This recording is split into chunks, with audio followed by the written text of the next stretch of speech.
क्षेत्रमा ठुलो फड्को मार्ने चान्स हुन्थ्यो।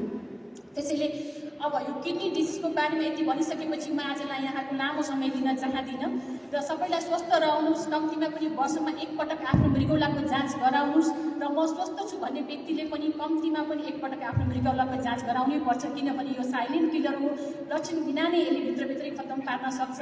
सबैलाई स्वस्थ रहनुहोस्। यदि कुनै पनि दीर्घ रोग भएको बिरामीहरू हुनुहुन्छ भने, कुनै औषधि ग्रहण गरिरहनु भएको छ भने उहाँहरूले कम्तीमा पनि 6 महिनामा एकपटक आफ्नो मृगौलाको जाँच गराउनु होला, किनभने टेस्ट नगरेसम्म हामी पनि थाहा पाउँदैनौँ कि मृगौलाको अवस्था के छ भनेर। त्यसैले हामी मास स्क्रिनिङहरू गर्छौँ। साधारण पिसाबको जाँचबाट पनि धेरै इन्फर्मेसन पाउन सकिन्छ आफ्नो किडनीको बारेमा। त्यसैले सबैको लागि स्वस्थ मृगौला भन्दै म यहाँको सँग बिदा हुन चाहन्छु। धन्यवाद।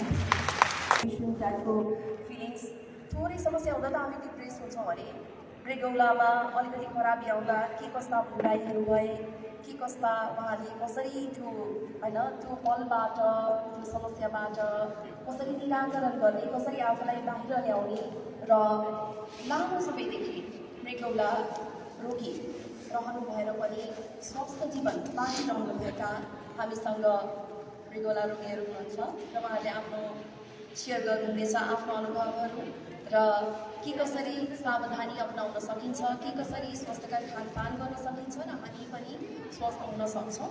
हामी पनि जानकार पक्कै पनि हुनुपर्छ र अबको क्रममा हामी मृगौला रोगीहरूबाट सुनौँ उहाँहरूको भोगाई, उहाँहरूको सुझावहरू, सल्लाहहरू। र हामीसँग हुनुहुन्छ राजबहादुरज्यू। उहाँ विगत 25 वर्षदेखि उपचाररत रहनुभएको छ। राजुजीलाई म स्वागत गर्न चाहन्छु।